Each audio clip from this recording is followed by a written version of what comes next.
ఇప్పుడు ఎక్కడ చూసినా ఏపీలో టీడీపీ వచ్చిందని పెట్టుబడులన్నీ అమరావతికి వెళ్తాయని, దీంతో తెలంగాణలో రియల్ ఎస్టేట్ తగ్గుతుందని ఎవ్వరికి తోచిన విధంగా వారు రకరకాలుగా చెప్తున్నారు.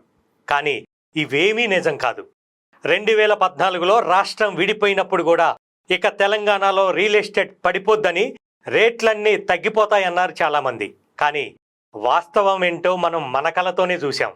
ఎందుకంటే హైదరాబాద్ పోటీ పడేది చుట్టుపక్కల రాష్ట్రాలతో కాదు, ప్రపంచ దేశాలతో అభివృద్ధిలో పోటీ పడుతోంది. హైదరాబాద్ అభివృద్ధి చెందిన మహానగరం.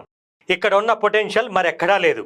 ఇక్కడ ఉన్న భౌగోళిక వాతావరణ పరిస్థితులతో ఐటీ, ఫార్మా కంపెనీలు విస్తారంగా అభివృద్ధి చెందుతున్నాయి. ఎప్పటికీ హైదరాబాద్ రియల్ ఎస్టేట్ని అగ్రస్థానంలోనే ఉండేలా చేస్తోంది. ఇంకా ముఖ్యంగా తెలుసుకోవాల్సిన విషయం ఏంటంటే, ఇక్కడ 15 నుంచి 20 లక్షలు పెట్టి ఇన్వెస్ట్ చేసేవారు హైదరాబాద్కు చుట్టుపక్కల కొనుక్కుందామని చూస్తారు, కానీ దూరంగా వెళ్ళి వేరే రాష్ట్రాల్లో ఇన్వెస్ట్ చేద్దామని దాదాపుగా ఎవ్వరూ అనుకోరు.